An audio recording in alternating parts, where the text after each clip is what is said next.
Bienvenidos a Conversaciones con la Universidad. Con ustedes, su presentador, Luis Pulido Ritter.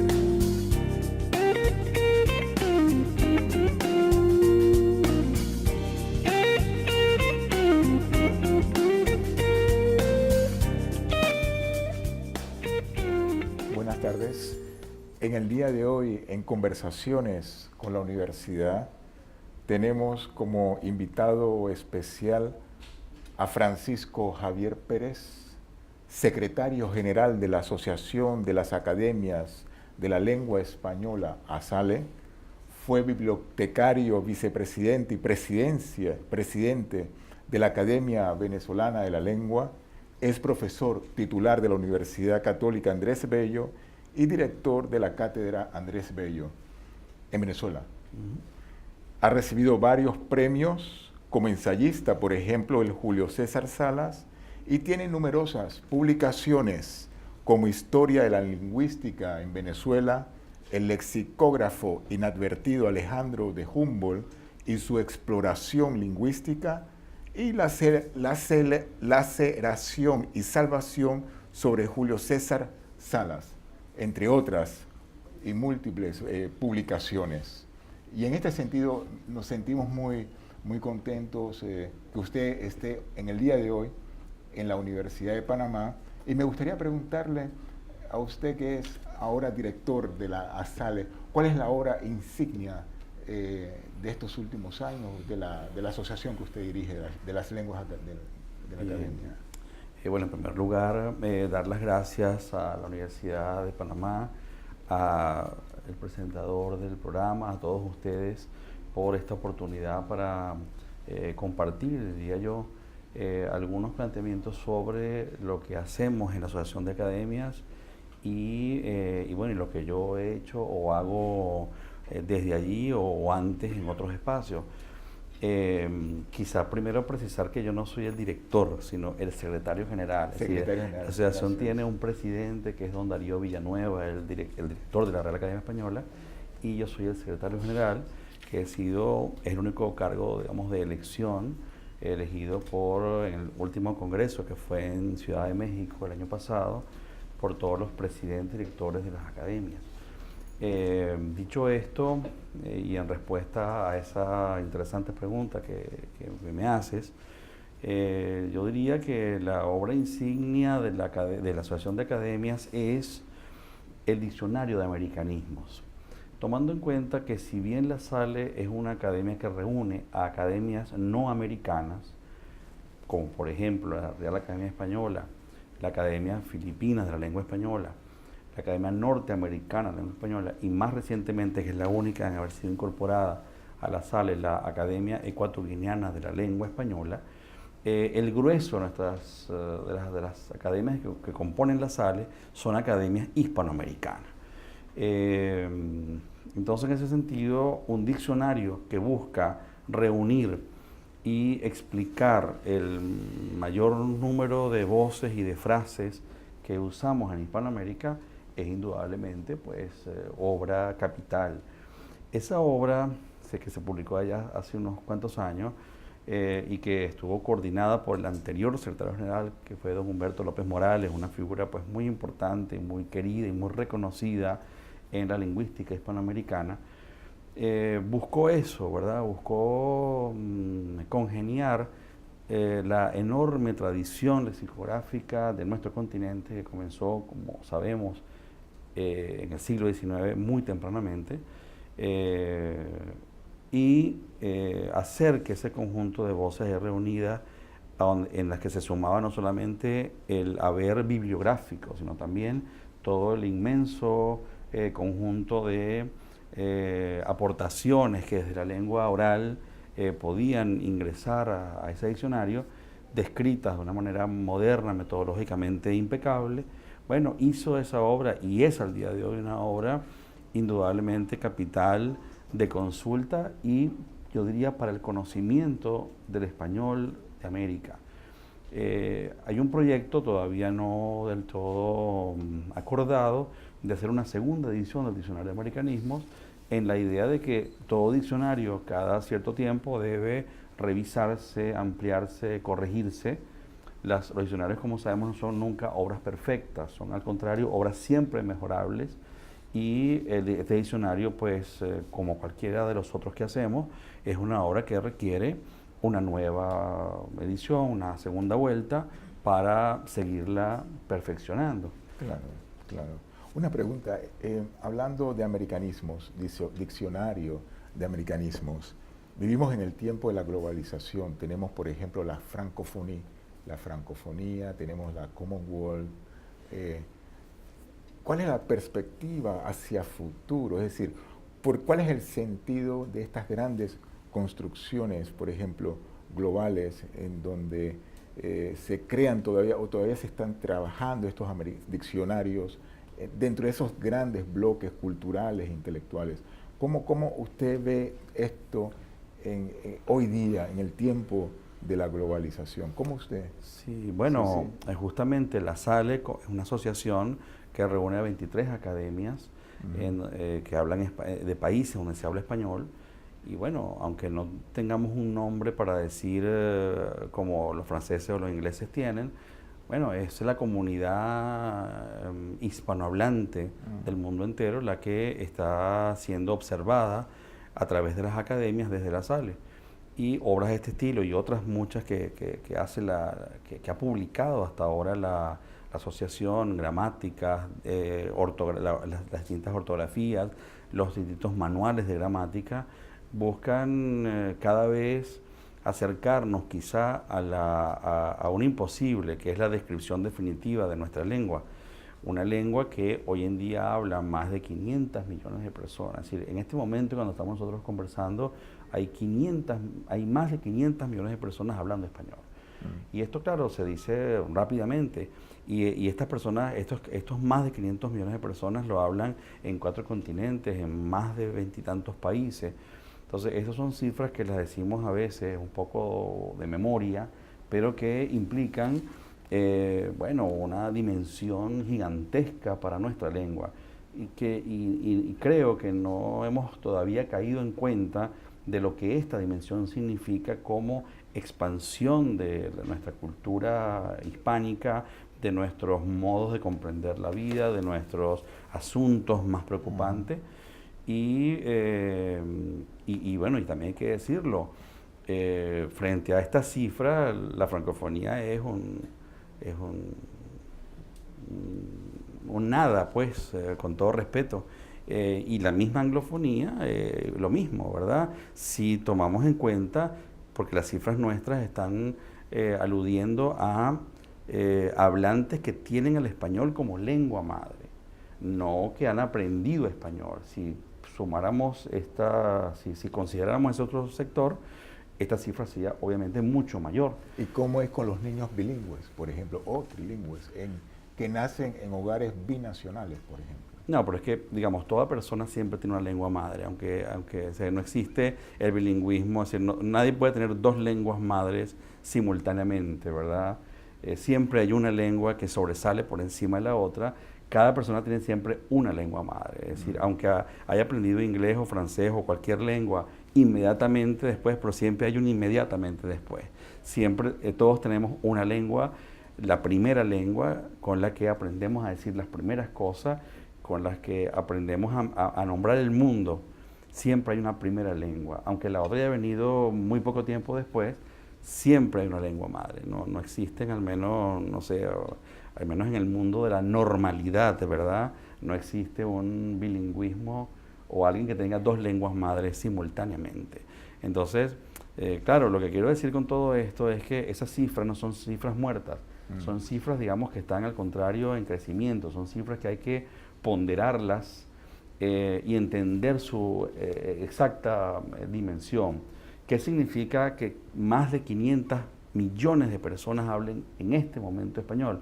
Significa que estamos, gracias a nuestra lengua, ampliando nuestro universo, nuestra comprensión del mundo a unos niveles quizá que nunca antes tuvimos. Claro. Y frente a otras lenguas en donde se hacen enormes esfuerzos para rescatarlas, para difundirlas, para mantenerlas vivas, el español adquiere cada día más una mayor vitalidad.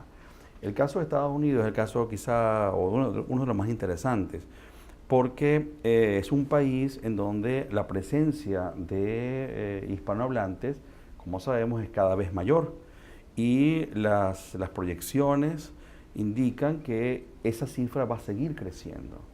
Y ese crecimiento va forzosamente a obligar a Estados Unidos a, primero, reconocer un bilingüismo, a reconocerse como país bilingüe, legalmente bilingüe me refiero, oficialmente bilingüe, y cuando se dé ese reconocimiento, quizá de aquí a 30, 40 años, va a ser Estados Unidos el país en donde más se hable español. Una pregunta. Hoy en día es México, ¿verdad?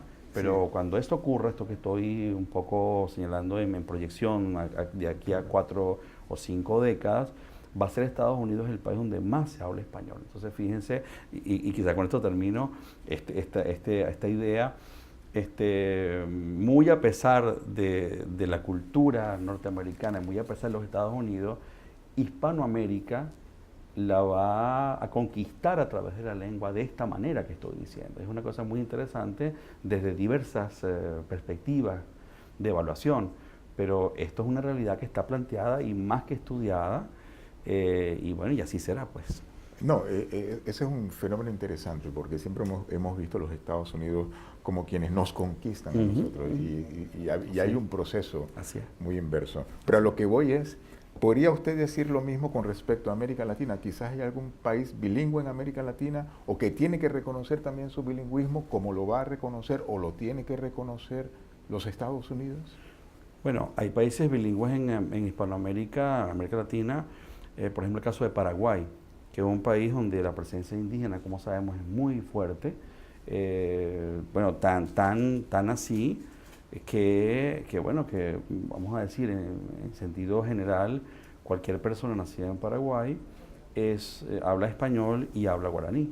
Esto tampoco es así al 100%, ¿verdad? Pero lo interesante es que es un país oficialmente bilingüe y es el único caso, al menos que yo sepa, donde una lengua indígena es reconocida como lengua viva, activa, generadora de recursos de comunicación y de comprensión cultural en Hispanoamérica.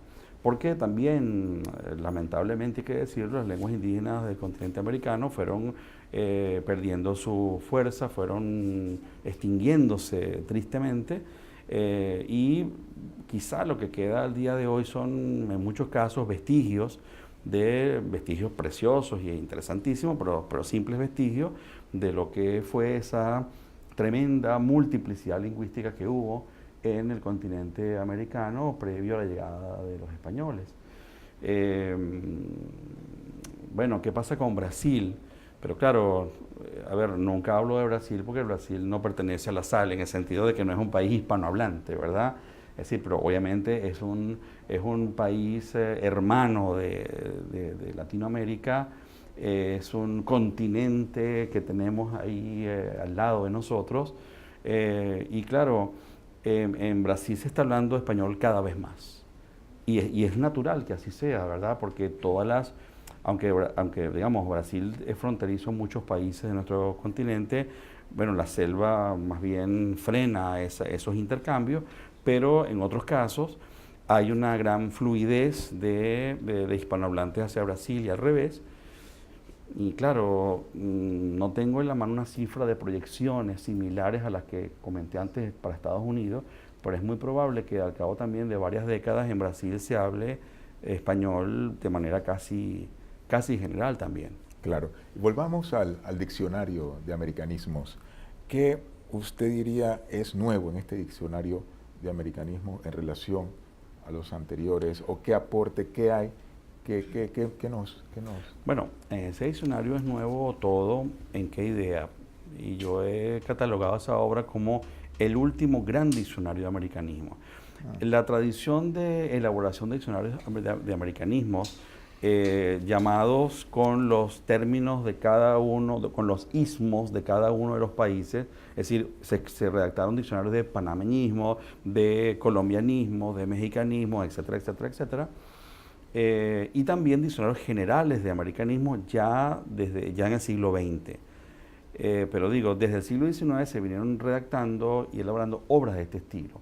Este diccionario de americanismos de la Asociación de Academias que estamos comentando es para mí el último gran diccionario de ismos por varias razones. Primero, porque ya al día de hoy en la lexicografía del español de América priva más los diccionarios del español de, ¿verdad? Diccionario de español de Panamá, diccionario del español de tal región, más que el concepto de istmo, que ha ido perdiendo, vamos a decir, como su sentido. Y voy a explicar por qué. El término americanismo aludía, y en el caso local, como he comentado, para cada país, aludía a aquel repertorio que solamente iba a incluir aquello que era profundamente distintivo, radicalmente, ciertamente distintivo del español de América frente al español de España, básicamente. Son diccionarios que estaban sustentados en una metodología que se llamaba metodología contrastiva o diferencial, que lo que iba a incluir era solamente aquello que era diferente en el habla de América frente al habla de España.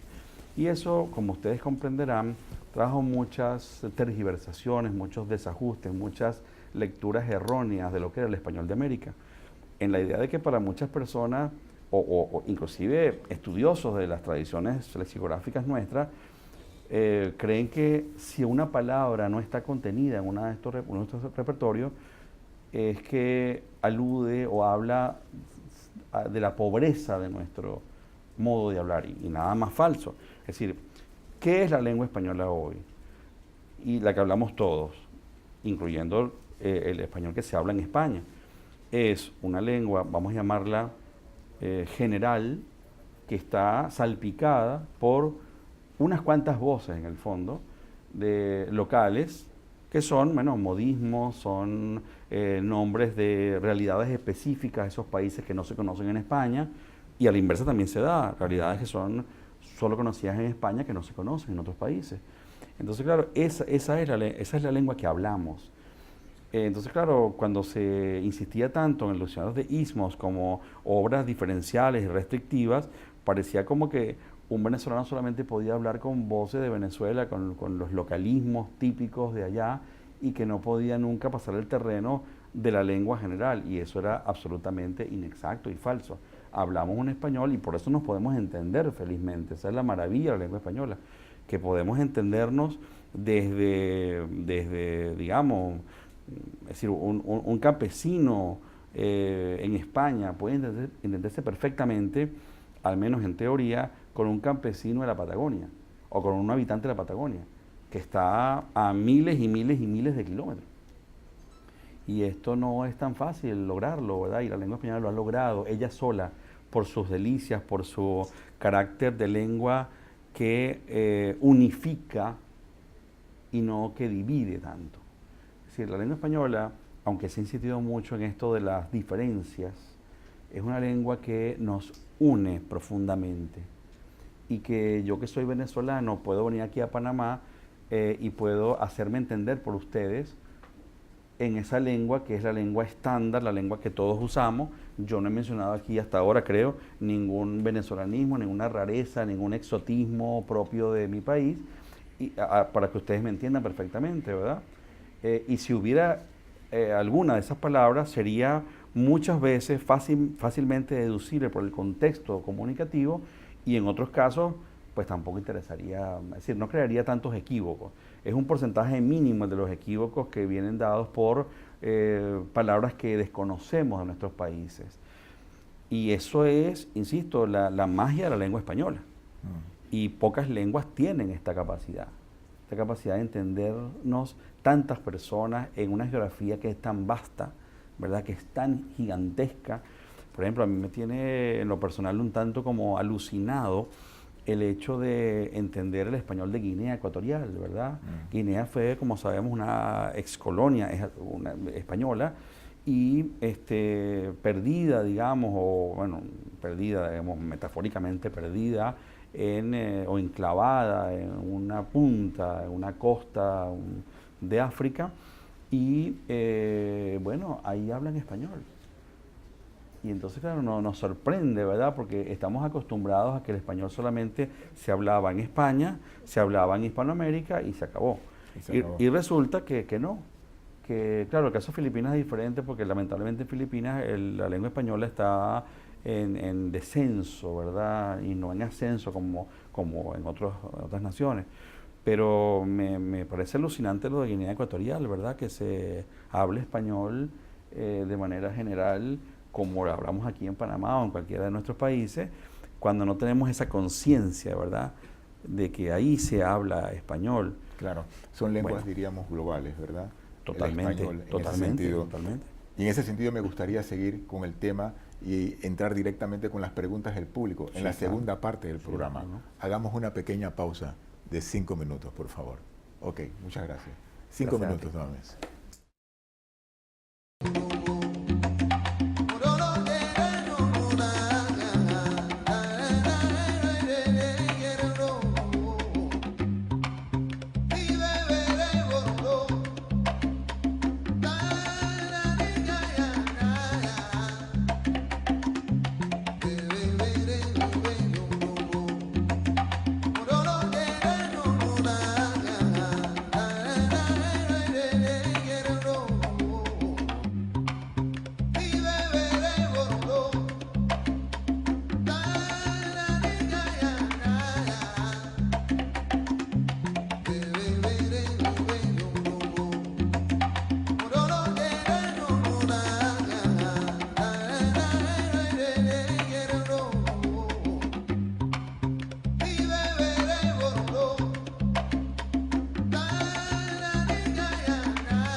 Estamos de vuelta con más de Conversaciones con la Universidad.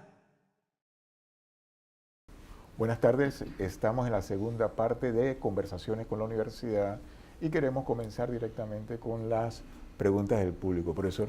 Sí, yo soy Rafael Candanedo. Muchísimas gracias, Luis, por esta oportunidad y especialmente a Francisco por estar en Panamá. Hoy dijo algo muy sentido allá en la academia que consignamos, esta es su segunda patria lingüística, algo así dijo, ¿no? Más o menos, palabras más, palabras menos. Y eso nos llena de mucho orgullo. Y qué bueno que usted esté aquí. Yo quiero, en primer lugar, un poco sobre el español de España, con todos estos tiras y jalas que hay en España. En estos días alguien dijo que realmente me conmovió mucho, un experto en relaciones internacionales, que España va camino a Yugoslavia. Y eso me aterró mucho, y eso tiene que ver con el tema de la lengua. Eso por un lado. Por otro lado, siempre nos concentramos en el nivel léxico. Y bueno, allí, como usted bien ha dicho, y comparto, esa es una parte que termina uniéndonos, porque es como algo allí no tan grande. ¿Qué fortalece nuestra lengua, la sintaxis, la gramática? ¿Dónde podríamos decir que hay cosas que son diferentes en los niveles, vamos a decir, duros, ¿no?, de nuestra lengua? ¿Cómo, desde su perspectiva, cómo se ve eso? Muchas gracias. Bien, bueno, la pregunta resulta es decir, con muchas posibilidades. No voy a hablar de los temas de balcanización de España o de la lengua española, en la idea de que, digamos, España fue digamos, el español de España es un español como el de todas nuestras naciones, fragmentado, ¿verdad? Claro, España tiene por encima de cualquiera de nuestros países el hecho de que, además de los dialectos del español o de la fragmentación dialectal del español, hay varias lenguas dentro de la península ibérica, lenguas como tales. Y eso que conviven con el español y que alimentan al español y dialogan con el español. Pero eso digamos ha sido el gran motivo de investigación de toda la lingüística española desde siempre. Es decir, desde la escuela de Menéndez Pidal, que es la gran escuela de lingüística española, y la de todos sus discípulos. No han hecho sino estudiar hasta el día de hoy esa preciosidad que es la fragmentación lingüística de la península ibérica, en donde dialectos de la lengua española o la lengua española como tal interactúa, se alimenta y contribuye a relacionarse con ese resto, con el resto de las lenguas que se hablan en la península. Pero en relación con su pregunta, que me parece estupenda, es decir, siempre hablamos, y es verdad, de las diferencias léxicas, porque son las que están más a la vista, ¿verdad? Son las que están como en la superficie de la lengua. No porque sean superficiales, porque el nivel léxico es el nivel quizá más potente, más poderoso, más dado al cambio, pero están en el nivel más superficial. Y es justamente, hablamos siempre del léxico porque las diferencias están en el léxico y no están tanto en la sintaxis, en la morfología y en la fonología de la lengua. ¿A qué me refiero? Si existieran rotundas diferencias en la morfosintaxis de nuestra lengua entre un país y otro, hablaríamos otra lengua. Entonces no hablamos otra lengua gracias a que no hay diferencias ni morfológicas ni sintácticas demasiado agudas. Hay leves diferencias, pero no agudas diferencias. En cuanto a lo fonológico, las diferencias vienen dadas más bien por diferencias de entonación, ¿verdad? Eso que llaman los especialistas en estas disciplinas lingüísticas rasgos suprasegmentales, ¿verdad? Que, bueno, sí, hay modos diferentes de entonar la lengua española y a veces son tan característicos que uno puede decir, bueno, él es cubano, ¿verdad? Esta persona que es un cubano. Pero son siempre rasgos muy movedizos al punto de que la entonación de un cubano se confunde muchas veces con la entonación de un colombiano de la costa atlántica, es decir, alguien nacido en Cartagena, de Indias, o de un venezolano de la costa, o de un panameño, ¿verdad?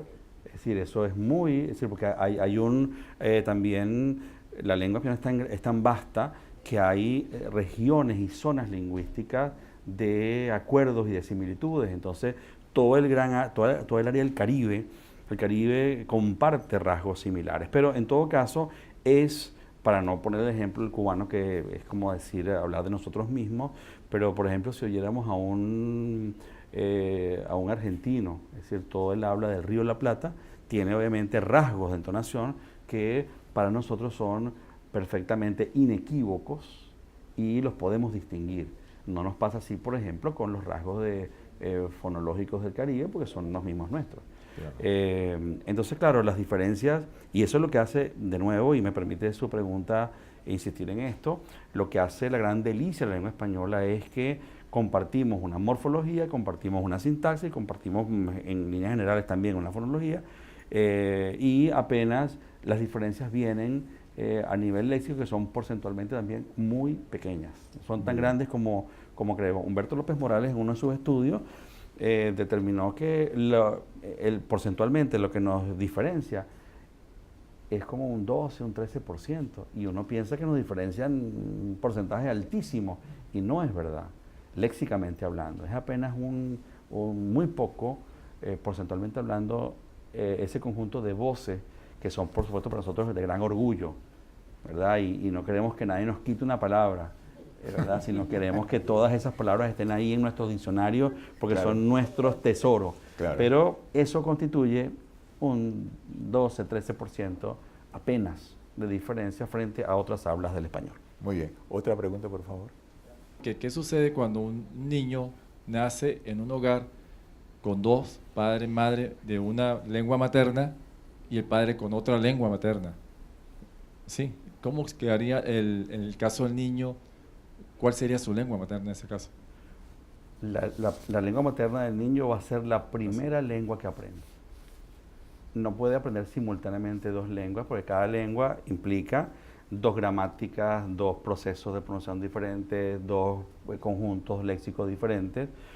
Claro, puede haber una suerte de simultaneidad en algunos de esos procesos, pero siempre va a aprender primero una lengua. Va a aprender inglés primero, después va a aprender español, va a aprender francés, las que sean, ¿verdad?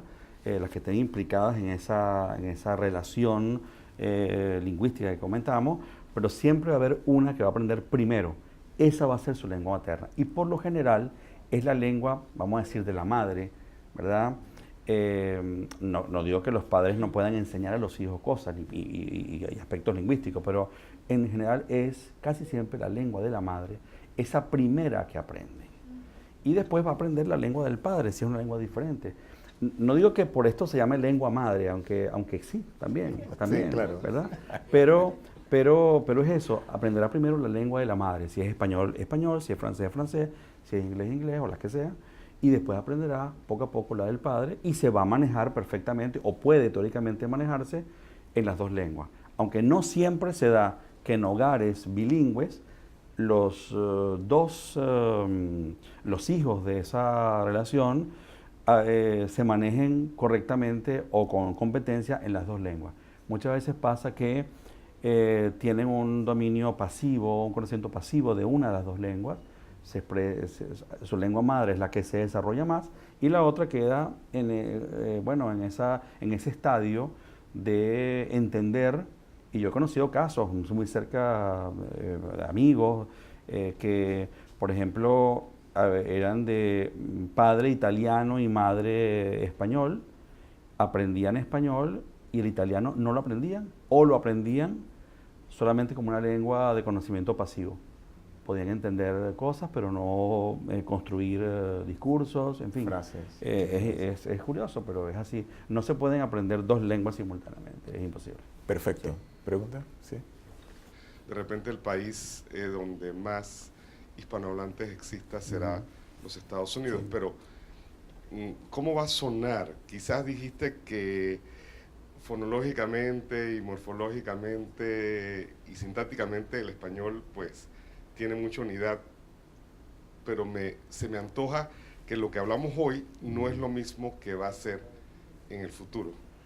Bueno, claro que no. Es decir, ¿cómo va a sonar? Va a sonar un español permeado por una pronunciación, en este caso el inglés, ¿verdad?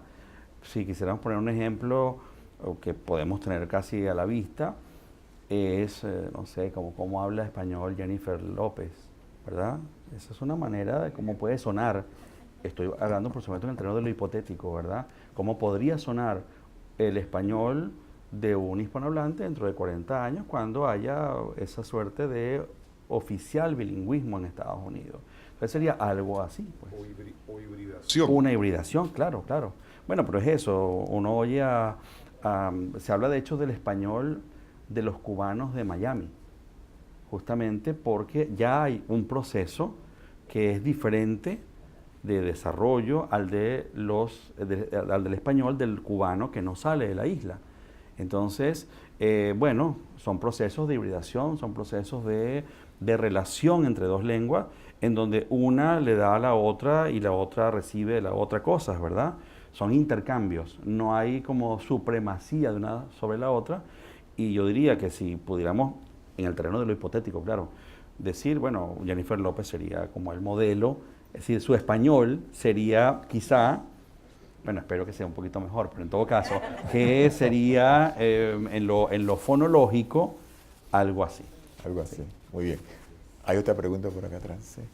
Es un tema muy interesante. Sí, ¿no? claro. ¿Cómo va a sonar este español? Sí. Buenas noches, profesor. Sí, Buenas noches. yo veo con preocupación cómo en muchas ocasiones observo una inserción de palabras de origen anglosajón en nuestro idioma. Por ejemplo, las personas dicen voy al outlet, o esto está bien pretty, o toma la vida light. O sea, ¿cuál es la actitud que tenemos que tener nosotros como hispanohablantes? Por ejemplo, me preocupa que académicos, inclusive, cuando yo les he preguntado esto, me dicen, bueno, el español es cambiante, tenemos que aceptar que hay transformaciones. O sea, ¿cuál cree usted que debe ser nuestra actitud? ¿Enfrentamos, criticamos o aceptamos lo que es una invasión de estos términos que obviamente están deformando nuestra lengua española? Sí, bueno, lamentablemente creo que voy a tener que decirte lo mismo que te han dicho los anteriores, ¿verdad? Es decir, voy a dar dos lecturas. La lectura del académico, vamos a decir, oficialmente, rigurosamente hablando, sería que hay que tratar de que si en nuestra lengua española, que es, como sabemos, riquísima y variadísima y expresiva al máximo, tuviéramos equivalencias quizá exactas a esas palabras que tú ves con preocupación que se están ya instalando en el español del día de hoy, usemos más esas otras palabras. Es decir, que cuando el anglicismo sea innecesario, no lo usemos. Sería un poco esa lectura, ¿verdad? Lectura que ofrezco como una recomendación y no como en el siglo XIX, desde la perspectiva del purismo, que era castigar a esos hablantes, que eran casi como criminales de la lengua, que usaban, no, sino decir, bueno, si en nuestra lengua española existieran posibilidades para decir exactamente lo mismo, vamos a ellas, pues, es lo que nos sale natural, es nuestra propia lengua. Ahora, ¿qué pasa con la influencia del inglés, no solamente en el español, sino en todas las lenguas del mundo al día de hoy? Se trata de una expansión del inglés en áreas como la tecnología, o promovidas por los medios de comunicación, por la publicidad. Y no todo lo que hemos recibido es malo, ¿verdad? No todo es repudiable. Todas las lenguas siempre se han enriquecido gracias a los intercambios lingüísticos, a los intercambios con otras lenguas. Entonces hay que asumirlo como no intromisiones, sino intercambios, hasta iba a decir enriquecimientos. No porque la lengua sea pobre, sino porque también se ha enriquecido con palabras que vienen del inglés, pero también que vienen del francés, también que vienen del alemán, que vienen de otras lenguas. Y también ocurre en inglés, lo que pasa es que nunca vemos cuáles son las palabras españolas que están en inglés. Eso nunca nos hemos preguntado por eso. Claro. Y creemos que el inglés es una suerte de gran frontera, así de muralla infranqueable que no acepta nada, es todo lo contrario. Es también una lengua permeable y que hemos permeado y que vamos a seguir permeando, al punto, como decía hace rato, que al cabo de unas décadas en Estados Unidos nos vamos a poder mover libremente gracias al español, no solamente en la Florida o en parte de la Florida o en parte o en Los Ángeles, sino prácticamente en todas partes. Entonces, bueno, ¿qué mejor conquista que esa? Es decir, qué mejor revancha, vamos a decirlo en esos términos hispanoamericanos así aguerridos, qué mejor revancha que esa, ¿verdad? Qué mejor revancha que la lengua española va a ser de aquí a unas cuantas décadas la lengua hablada en paridad con el inglés en Estados Unidos. Entonces, ¿qué importa que digamos outlet y ese tipo? No importa, está magnífico y friki, son palabras estupendas, ¿verdad? Porque digamos, no es lo si cuando uno dice un friki, eso tiene unos matices, ¿verdad? Tiene un ámbito de significación que no da en español. Es decir, no sé, que es un monstruo, que es un monstrico, que es, no sé cómo se dice en español. Es decir, no da exactamente lo que queremos decir con friki, ¿verdad? Entonces, o por ejemplo eso, así que de repente tal espacio se convirtió en un freak show, es estupendo. Eso en español, ¿cómo se diría? Claro. No se puede decir con esa, porque el inglés tiene muchas delicias, todas las lenguas tienen maravillas en sí mismas, y el inglés tiene una que es poder encapsular en una sola palabra un ámbito de significación que a veces en el español requerimos varias palabras o una frase entera. Entonces, bueno, son lenguas diferentes por eso mismo. Es decir, que no le tengamos tanto miedo a lo que viene siempre y cuando seamos los usuarios de la lengua los que privilegiemos esas voces y no que sean impuestas por un publicista. Y de hecho pasan 1000 veces que en publicidad intentan meternos algunas expresiones y nunca calan. Y en eso creo que el gran maestro americano de la lengua, que fue Andrés Bello, fue el que da la clave. Es decir, es el uso, el rector en materia de la lengua. Y no son ni los académicos, ni los profesores de castellano, ni nadie. Son los hablantes los que determinan qué vamos a querer decir o qué queremos decir y qué no queremos que entre dentro de nuestra lengua. Perfecto. ¿Otra pregunta? Buenas noches. Hola, Ilka buenas Cedeño. Hola. Tengo una consulta hablando de lo que usted decía ahorita de la intervención de otros idiomas sobre el idioma y que enriquece el léxico, por supuesto, el vocablo de nosotros como españoles, ¿no? Como hablantes de la lengua española. Bien, mi pregunta va dirigida hacia el uso de la tecnología y lo que es el pragmatismo, que ahorita mismo fue incluido por la Real Academia en la gramática de 2010. Bien, dice, me permití anotarla porque es bien extensa, ¿no? Dice, ¿cómo ve usted o observa usted el uso del idioma o el idioma español de aquí a unas décadas con el cierre de las librerías en ciertos lugares que se está dando por el desuso de lo que es la tinta y el papel y el aumento de la tecnología, es decir, las redes sociales que perjudican el desarrollo de lo que es el idioma español en el sentido de la escritura y la lectura, más en los estudiantes de niveles académicos de básica, premedia y media, que están en formación? Entonces, ¿qué harían ustedes o cómo lo ve usted? ¿Qué se debería hacer para motivar a la toma nuevamente de lo que es la lectura, de sentir las páginas, el lápiz y el papel? Y ya que hoy día se habla mucho del pragmatismo, el uso de las palabras dependiendo del contexto o del lugar donde se dé. Porque usted también habló hace un momento de incluir, por lo menos yo tengo entendido que existen ciertas palabras en el idioma español que tienen su significado y son coherentes y no es necesario incluir términos o vocablos extranjeros cuando ya tenemos nosotros. Entonces, por eso le decía, porque he entendido lo del pragmatismo y me interesa esa parte porque yo siento que tenemos que ser defensores de nuestro idioma, que es bien rico y tiene suficiente para poder hablarlo sin necesidad de traer de otros idiomas. Así que Sí. le agradezco. Bueno, vamos a ver. Las lenguas se defienden solas, no hacen falta defensores para la lengua. Es decir, ¿quiénes defienden la lengua? Cada uno de nosotros en la medida en que la habla mejor. En esa medida somos defensores de la lengua, ¿verdad?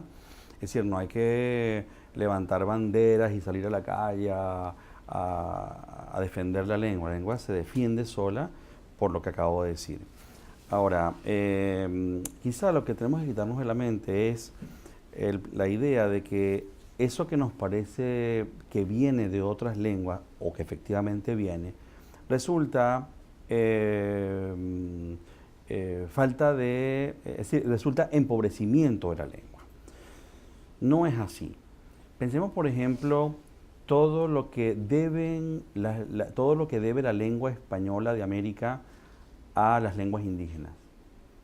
no nos damos ni siquiera cuenta de que estamos usando voces indígenas y voces que se han llamado indigenismos, que a nadie de nosotros ofende y que las usamos todos los días para nombrar objetos y realidades específicas en nuestros países, y eso nos parece normal. Nos choca y nos llama la atención cuando son voces de lenguas, vamos a decir, de esas otras lenguas, las lenguas de otras culturas quizá, pero también las voces que vienen de lenguas indígenas fueron también voces de otras culturas, ¿verdad?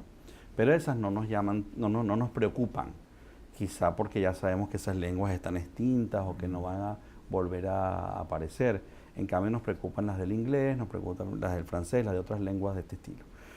Entonces quizá lo primero es, vamos a quitarnos de la mente la idea de que usar una palabra en inglés perfectamente adaptada a nuestra manera de hablar en español es siempre y cuando el uso la refrende, quiero decir. Por eso vuelvo a ese planteamiento de Andrés Bello. No es que alguien por moda vaya en la televisión a decir una palabra y pretenda que todo el mundo la use, porque en la lengua no hay decretos. En la lengua la hacemos todos, y en esa medida, en la medida en que a todos nos parezca que es expresiva, necesaria cualquiera de esas palabras, en esa medida estará viva o no. Pero no le tengamos miedo a esas voces. Bueno, no sé si con esto respondo un poco. Tu pregunta tenía muchas... Sí, sí. Claro, claro, ese es el otro asunto complicadísimo que tú me planteas. Las lenguas son fundamentalmente orales. Y por supuesto, en un segundo paso, las lenguas se han escrito. Entonces, las lenguas no se van a morir porque no haya tinta ni haya papel. Eso quizás es lo primero, ¿verdad? Se morirían cuando ya, no sé, nos arranquen la lengua a todos. Y ni siquiera porque la lengua es una manera de pensar en la realidad. Es decir, alguien que no pueda decir ni una palabra en español, pero que haya aprendido español mentalmente hablando, usa la lengua. O sea, qué maravillas son las lenguas que, aún sin poder decir nada, existen. Claro. ¿Verdad? Las lenguas son pensamientos fundamentalmente. Entonces, claro, no tiene que ver con el tema del papel. Entiendo tu pregunta, que es la gran preocupación de qué pasa en nuestros países o qué pasa en el tiempo contemporáneo cuando el papel parece perder fuerza y, pues, digamos, es costoso conseguir papel, es costoso editar, en fin, todo lo que supone la divulgación o la industria del libro en relación con la lectura y con el crecimiento de la lengua. Bueno, esos son muchos problemas en uno solo. Yo diría que sí, que tenemos que insistir para que se sigan publicando libros y que sigamos leyendo, ¿verdad? Y que la lectura sea no solamente una manera de aprender la lengua, que lo es, sino que la lectura es una herramienta de vida, es decir, es una acción de vida. Uno no lee solamente para aprender una lengua, uno lee porque la lectura permite, digamos, el descubrimiento de mundos nuevos, permite el fomento de la imaginación, permite, en fin, el ser humano sin lectura no existiría, claro, ¿verdad? Entonces, bueno, magnífica pregunta, pero muy claro, complicada, muy complicada. Claro. Y seguramente hay muchísimas preguntas. Y yo recogería y terminaría de que efectivamente la lengua se defiende sola, de que la lengua, para mí personalmente, la lengua no conoce fronteras, está en circulación, en movimiento, se transforma. Y aquí me gustaría terminar con Francisco Javier Pérez, secretario general de la SALE. Y por favor, un aplauso al invitado de hoy. Muchas gracias. Muchas gracias. Muchas gracias.